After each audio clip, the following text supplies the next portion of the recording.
thank you all for coming out on a Saturday morning in January to talk or listen about gardening. My name is Frank Nellis. I'm a retiree. I live in rural Gibson County, and I love to organic garden. When my sister asked me to give this talk, I said, "Are you sure you want me? Maybe you want someone who has a degree in horticulture or a master gardener to give this talk." And she said, "No, I want you, Frank, because you're living proof that anybody can grow vegetables." What are sisters for? So, quite often when two people contradict each other, one is right and the other is wrong. But in the case of gardeners, that's not usually true. So, for instance, if one person says, well, St. Patrick's Day you need to plant your potatoes, and another one says, no, you don't plant potatoes until June, the beginning of June. Well, they can both be right, because one of them, the first, has very sandy soil, and he's afraid of the June-July drought, and the other person has a heavy clay soil, and you absolutely don't want to work clay when it's wet and cold. So the reason I'm saying this, I imagine most of you probably have something in between those two extremes. I have a very sandy soil. It actually grows little cactuses all over it. Prickly pear cactuses. So everything I say, especially in terms of dates when you start things, take that with a grain of sand. The garden that I've been growing is about 50 foot by 50 foot. So it's about 2,500 square feet, or if you take out the aisleways, about 2,000 square feet, we'll say. Now that's actually not a really big garden. It fit in the backyard of most suburban lots. And it's still small enough that I can do the whole thing with just hand tools. If you start talking about getting a tiller, $600 tiller, then suddenly all your vegetables become very expensive, your tomatoes, and it doesn't make economic sense anymore. So I think everybody needs to be tight and frugal whenever you think about gardening. Now in the last year or so, I've become interested in even more smaller gardens. I read a book called The Postage Stamp Vegetable Garden. And so it has, this is the garden I want to talk about today. I think it's a good garden for people who are starting out gardening. What are some of the advantages of being small? Well, first of all, if it's only 1/10 of the size, then you're only going to use 1/10 of the water. That's important if you live in the city and you're paying for water. You're only going to be using 1/10 of your time, 1/10 of the fertilizer, and your compost will actually go much further, and you'll be able to amend the soil much better with a smaller garden. And I think the most important thing that would lead to success for someone who's a beginning gardener starting small is the fact that if you start with a larger garden, you're very likely to end up with grass and weeds taking things over by the middle of the season. With a smaller garden like this, and I'm talking about 4 beds here, each one 3 foot by 12 foot long, so 1, 2, 3, 4.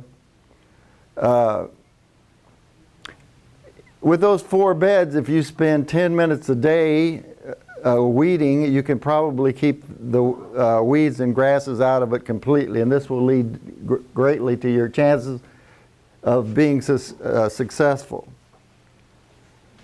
All right, what I want to do, the purpose of this talk is to talk about maximizing the produce your family can grow in the backyard. This is sometimes called intensive gardening techniques, where you plant as closely as possible together the plants so that whenever they fully mature, the canopies of the plants are just barely touching.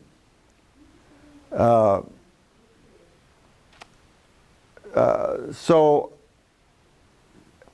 I want to explain or to use these 13 ideas or garden practices in intensive garden practices.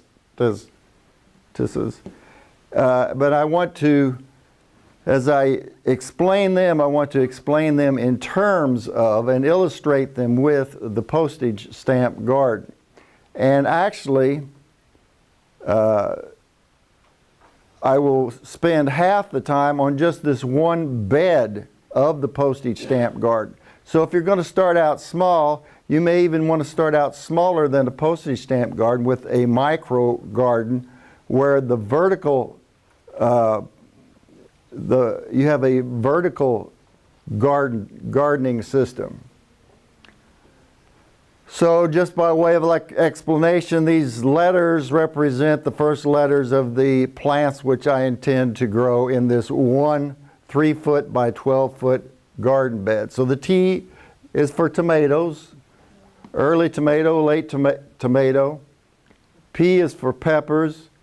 C is for 3 cucumbers, 2 zucchini, I threw a winter squash in, and 3 pole beans.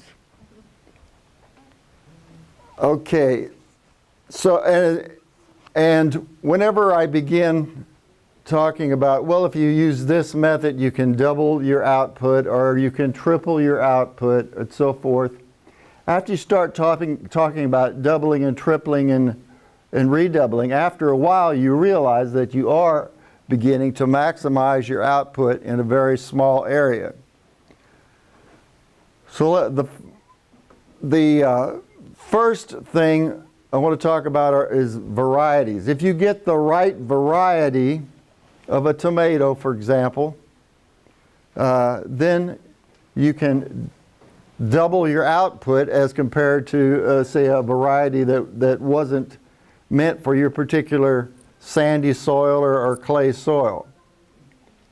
What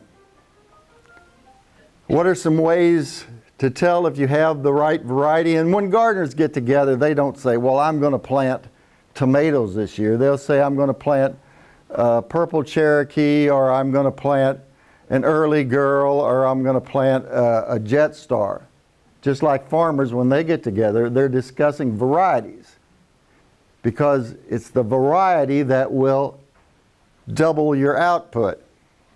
How can you decide which varieties besides experimentation? Well, one, you can talk to other gardeners in your area that have the same type of soil.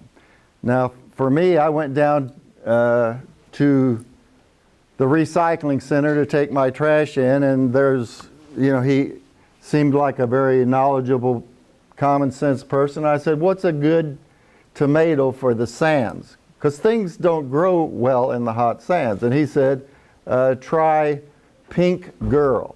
I did try it, and I had a brandy wine in front of it, produced about 12 tomatoes. The Pink Girl, because it was adapted to that soil, he was right, probably 40 or 50 tomatoes. And I think the record, the last time I read, was someone down in Mississippi had grown 273 tomatoes on a single plant. I think it was either a big boy or a better boy. All right. So the second point, or gardening practices to consider, is growing prolific plants. So everybody, if they grow anything, they're going to grow tomatoes. Why would you grow tomatoes? Well, you like the taste, but also because tomatoes really put out for you. They're prolific. And all of these plants which I have in this micro garden or this single bed here really are very prolific plants. The peppers will put out all summer, and then when fall comes, they'll sense that those shorter days, and they'll go ahead and put out a tremendous amount in the fall. So just consider, think it through, how prolific this really is. When you go to the supermarket and you go to the produce aisle, how many cucumbers do you buy for the week? Couple? Same way with zucchini, you're only going to buy 2 or 3, couple 3 bell peppers, half a dozen tomatoes. Well, with these plants, a single plant can put that amount, 2 cucumbers out in one day, right? So your eating habits are going to change, and you're going to have to freeze a lot of it. So you don't overplant. You don't have to plant the entire packet of your cucumber seeds. Instead, you can grow, for each plant that you're going to grow though, go ahead and put 4 seeds in, because you may lose a couple to cut worms, and in the end you get to play Mother Nature and decide the survival of the fittest.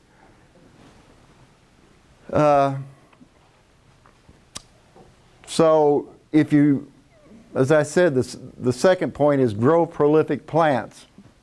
A third garden practice is vertical gardening.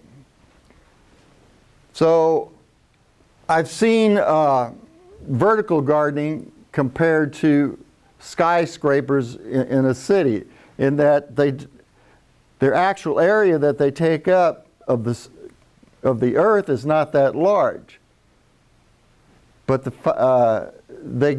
they're able to hold so many people and have such a dense population, or because they're vertical. So for example, if you grew the cucumbers and you just let them spread out, you probably be using up 16 square foot of gardening space. But if you plant them vertically along a fence here, I've indicated the fence by a red line, you're only using up 1 square foot of space.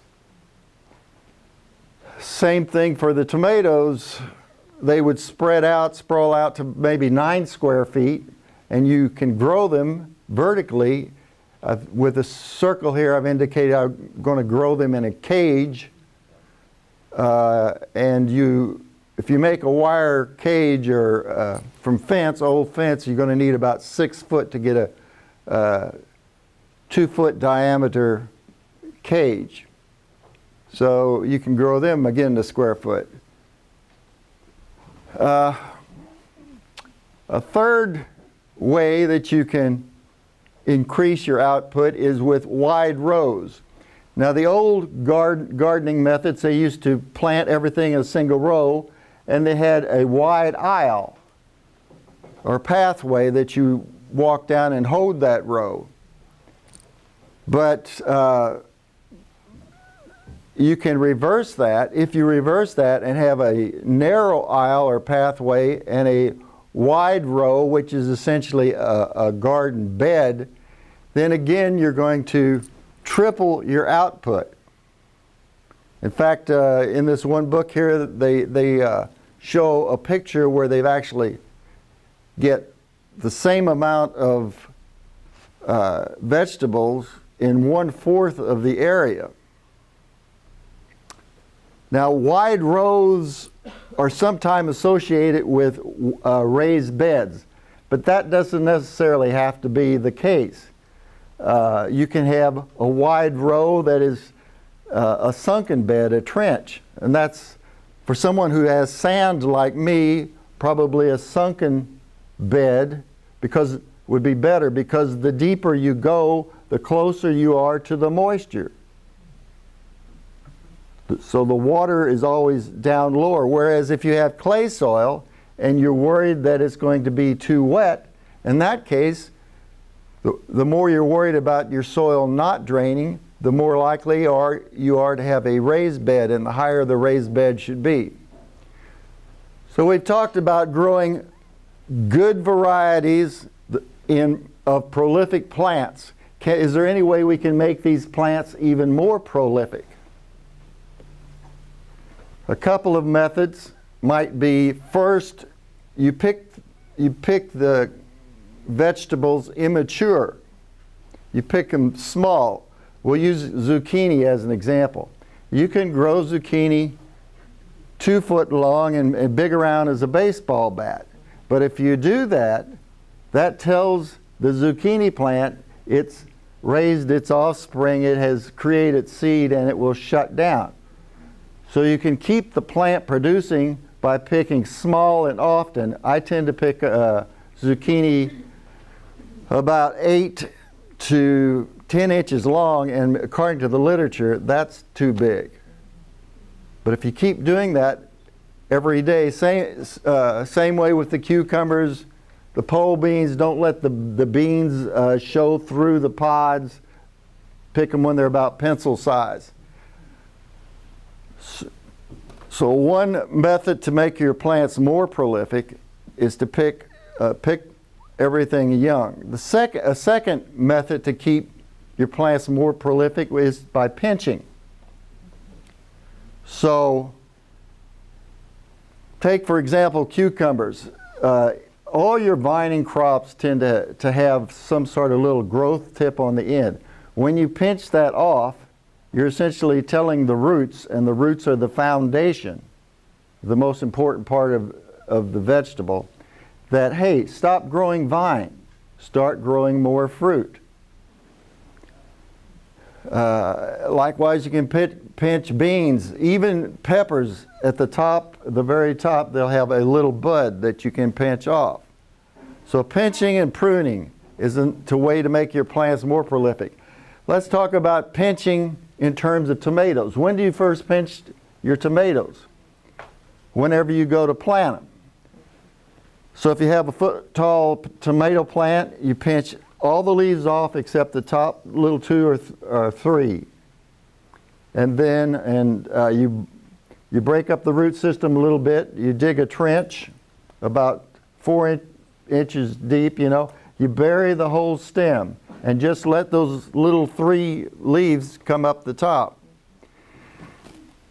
And the whole stem then will develop a root system, and your tomato will be ready to prosper and grow. Then later on, you want to pinch off the bottom foot or so, because tomatoes don't like to be splashed with water, and the soil has diseases in it that will affect the lower part of the tomato.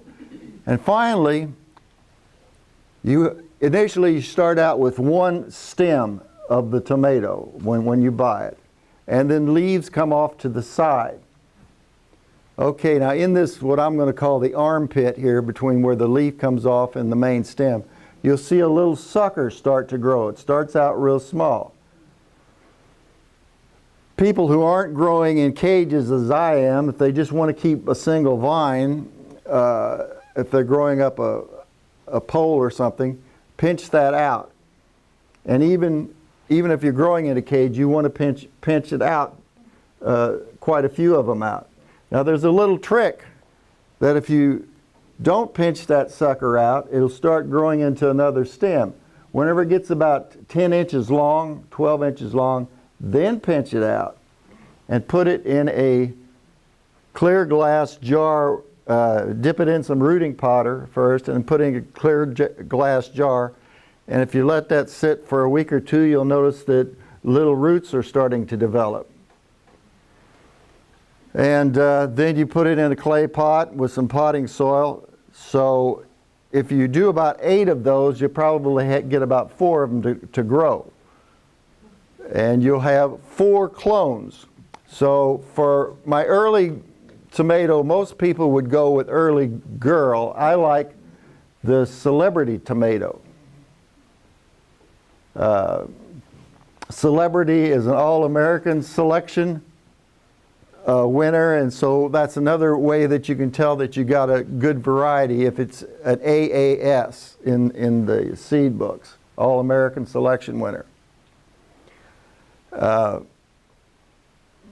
So of these two tomatoes, my late, which will probably be a Jet Star or a Pink Girl, I'm going to clone or pinch off these celebrities. They're a determinate tomato. Most people would go with Early Girl, but there's sort of a trick to getting your tomatoes to ripen early. Tomatoes tend not to ripen until they're under stress. So they'll all be big and green, real light shade of green, and then July comes along, you get this heat and no rain. All of a sudden they'll all turn red at one time. Now, until they do that, they're sort of a poisonous plant. So you only have one insect or one pest problem, and that's the horned tomato worm, and you can watch for those and hand pick them off and stop them. But once they turn red, then everything wants to bite them and eat them. And as soon as they do that, then rot sets in. So I like to pick the large green tomatoes, very pale white, almost white. And instead of then stressing the plant by either pruning the roots, which some people might do, but I'm not going to don't want to mess with the root system, I just stress the tomato rather than the whole plant. Take that tomato in the house, and I think it will ripen as early as an Early Girl tomato would. Just keep them in a bowl. All right. So whenever my friends ask me, what have you been up to lately, Frank? I just tell them, well, last couple of weeks or so I've been cloning some celebrities.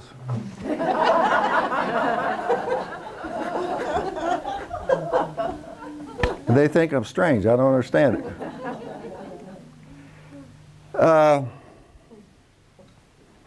So this one bed here that we've been discussing, this represents my summer garden. How can we maximize or increase the productivity of that? What if we had a spring, summer, and fall garden? So that's the concept of succession planting.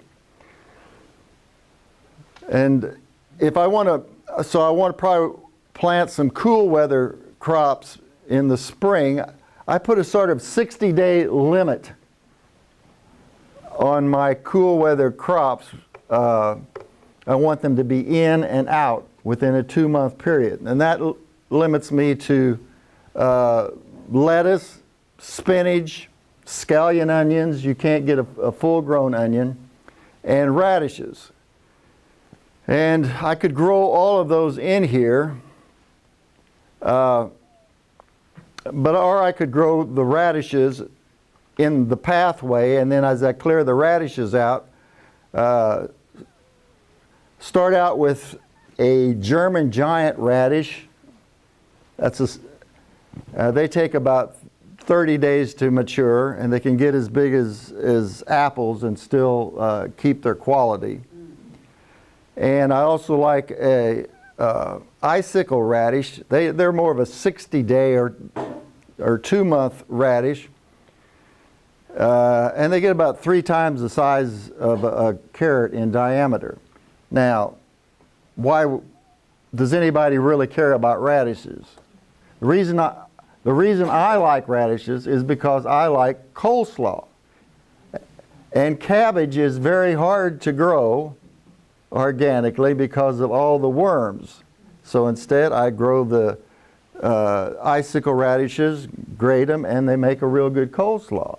And it's much simpler. Now let's get back to, I was talking about cloning celebrities here. So I'll bring that back in. With the zucchini, it has 2 enemies. The one is the squash bug and the other is the squash borer. So you'll see these little quarter-size, looks like red BBs, both on the top of the leaves and underneath. That's the eggs of the squash bug.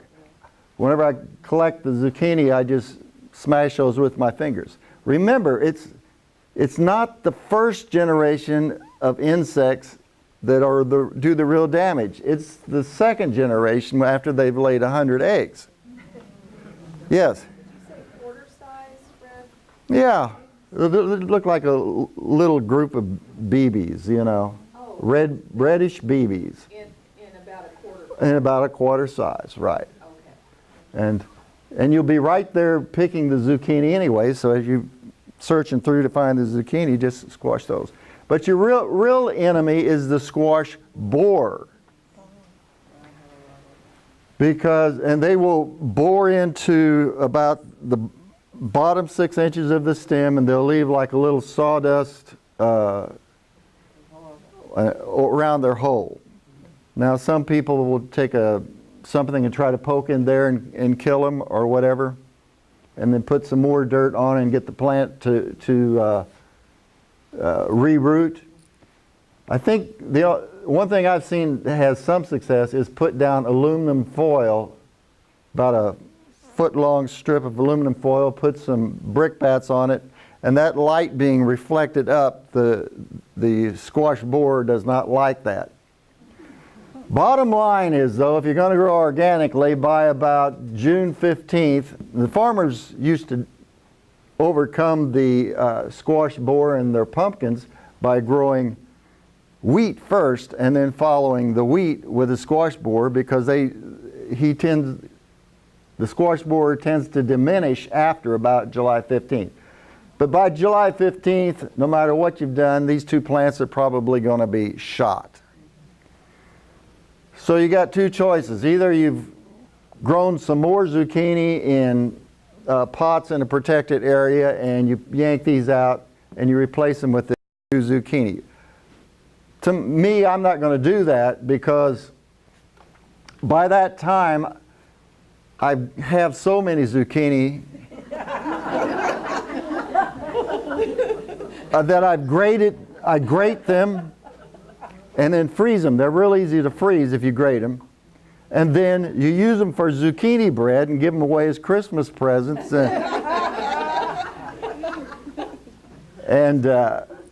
So my wife made some zucchini bread. If anybody, whenever you go to eat, you might grab a piece of it.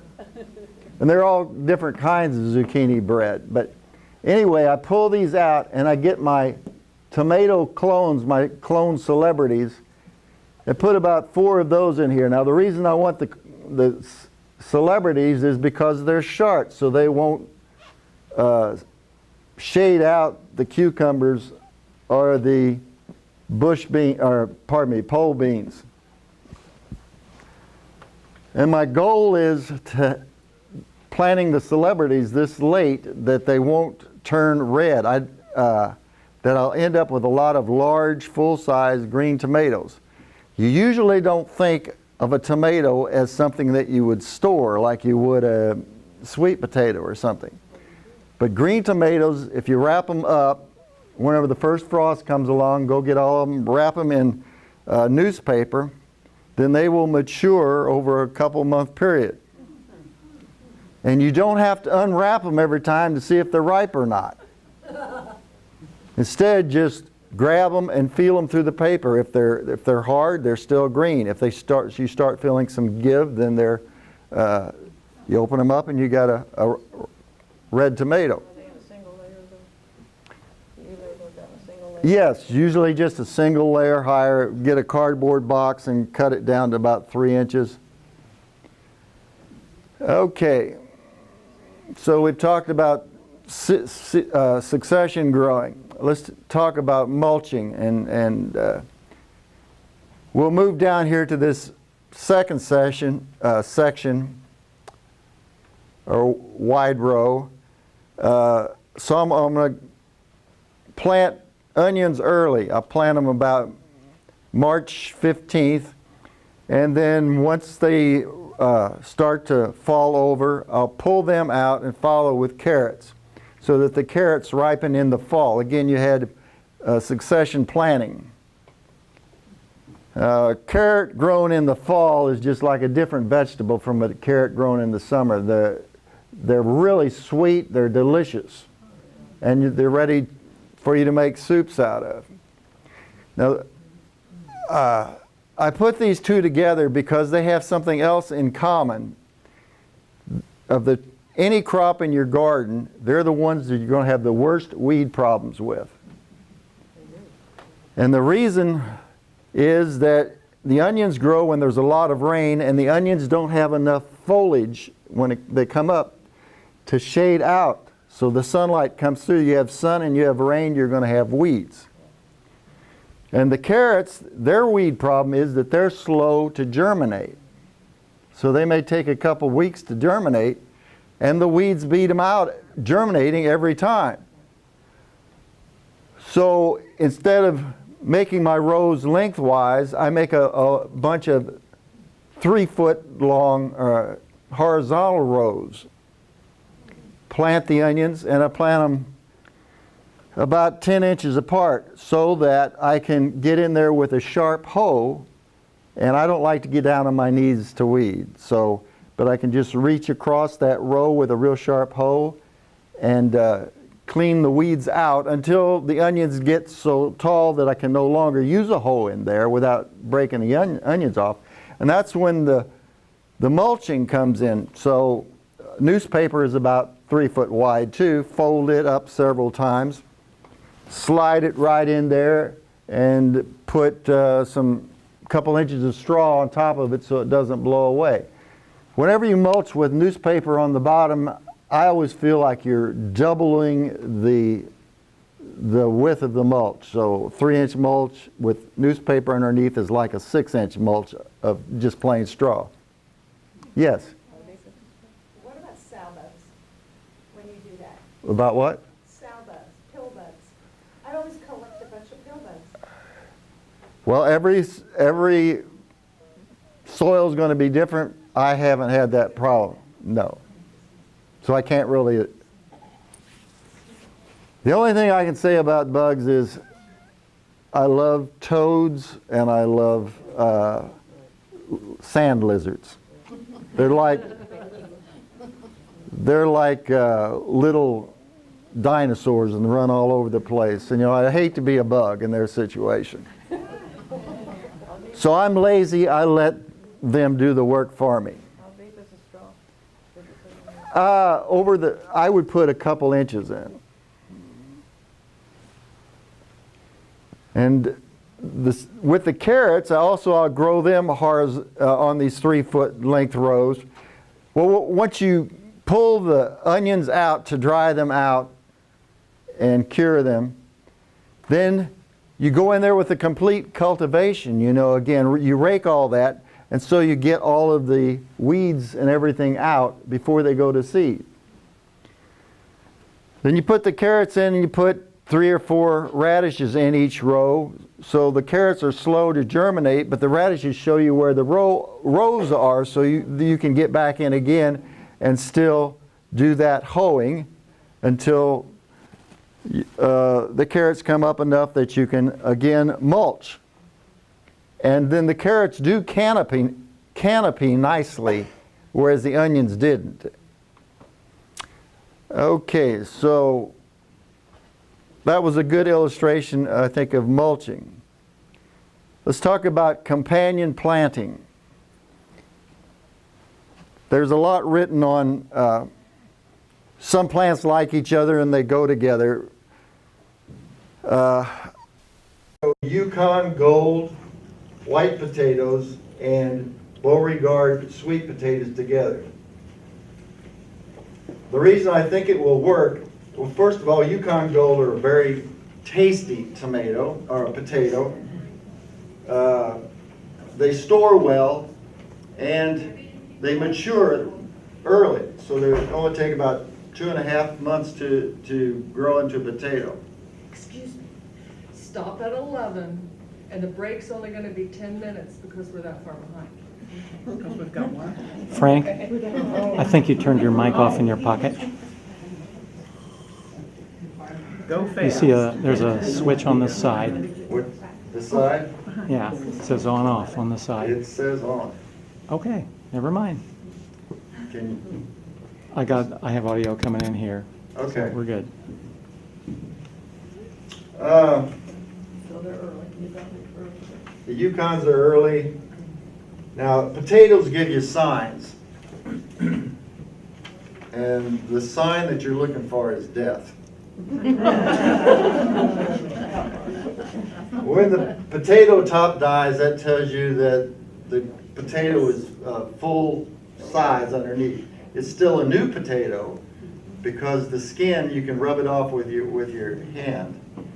Most vegetables, you cure them, field cure them for different lengths of time, from 2 weeks down to an afternoon, by cutting them off and letting them sit in the sun. You can't let potatoes sit in the sun, so they actually cure in the soil. So from the time they're dead, the tops are dead, and they're new potatoes, you leave them in the soil about another month. So I think we're talking about these potatoes being ready to eat around July 1st. The Beauregards, they have to be planted in warmer weather. So I've hilled the potatoes up, and then I create another ridge in front of them. So the potatoes are going to take up about 2 of these 3 foot, and we'll have another 1 foot ridge for the Beauregards. They should go in towards the end of May. And when you plant them, you plant the slips, water them well to get them started. They're going to just sit there for about a month and not do anything, just put down root. And then they'll start to spread. So by the time they start spreading, your potatoes, white potatoes, will be ready. Most plants that vine do not like to have their vines messed with, especially like watermelons. So you just got to stand back and look at your watermelon patch and see those weeds in there, but you can't go in and pull them out. Sweet potatoes are a little different because it actually helps them somewhat if you lift their vines up. So you should be able to, even if the vines vine over these white potatoes, you should be able to get your Yukon Golds out anytime you want by, say, sticking a broom handle in there and getting out the white potatoes. Now I sort of have this idea in my mind of having vegetables year-round. Something on my plate year-round. I do it with about 5 or so different types of vegetables, but using this, always having a potato on my plate, I think of a clock, but the digits, instead of representing hours, they represent months. So I'm going to have a potato, a Yukon Gold potato on my plate starting about beginning of July, and it'll probably last till about Thanksgiving or so. I'm assuming that this is 12 foot wide. If I repeat the same scenario in the bed below, I should be able to get about 25 potatoes planted. Return of about 3 pounds per potato, so about 75 pounds of potatoes. The Beauregards do exactly the same thing, 1 foot apart, about 25 sweet potatoes. But they'll probably yield maybe 5 pounds apiece. So you talk about 125. So this little section here, I'm going to shoot for about 200 pounds of potatoes. And as far as the Beauregards, then you pick them right before the first frost, which is going to be about October 15th. And they keep very well, and you can keep them all the way around until August, or July or August of the next year. So you go completely around the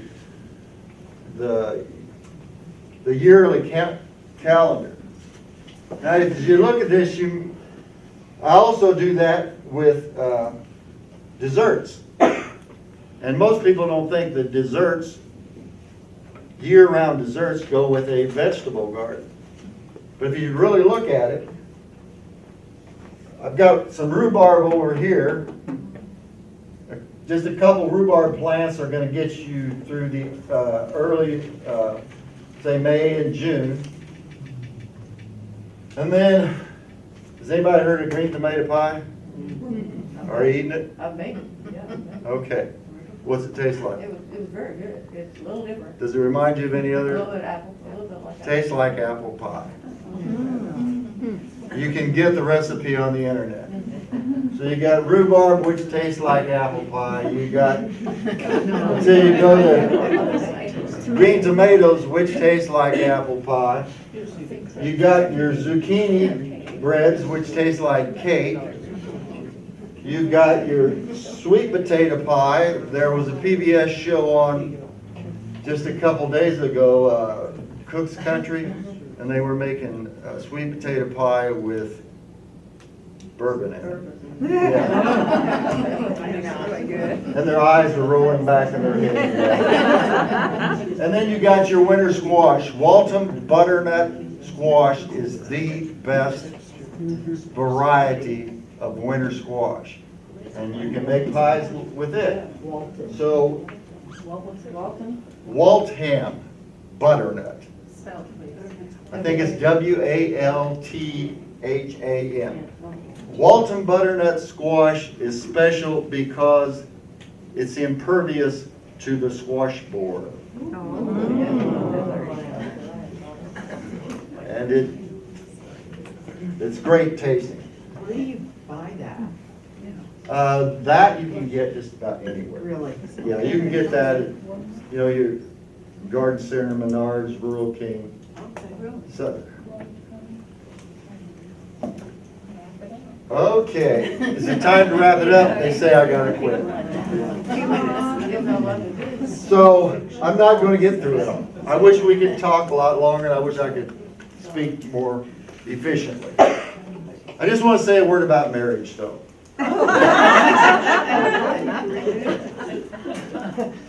You didn't see that coming, did you?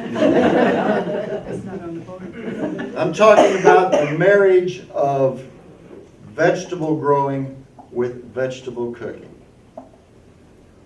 If you don't have a cook in the house, you've missed the bus. Now, I've given a lot of people, we've walked around my garden and I've explained what I'm doing and so forth in my garden, and I never saw their eyes light up once. I mean, we exchanged ideas and it was all great. But as soon as we go in the house and they sit down, oh yeah, I gotta eat your vegetables, and they put the fork in their mouth and their eyes light up. This is good. This is like restaurant food. So you have to have a cook in the house. Finally, you've all put up with my stuttering and senior moments here, so I want to give you all something. I want to give you your lucky number. Your lucky number is 635. 635 is the Dewey Decimal number for gardening. So I have just scratched the surface here. Wouldn't it have been nice if we could have talked a lot longer? You probably think that coming out, to listen about gardening in January is totally the wrong time. But actually, it gives you a chance to go to the Central Library and read some of these books. Such Do you as, teach somewhere? what? Do you teach somewhere? No. I am taught at home, though. I'd give you, say, one more thing before we have to shut it down here. And that's, sand is the worst thing in the world as far as the soil go, but a sandy loam is a very good garden soil, and the only difference is that a sandy loam has a lot of organic material in it. And the idea of green manure, how much organic material growing a winter crop of green manure on your property will put in, I just This is like, it's just unbelievable.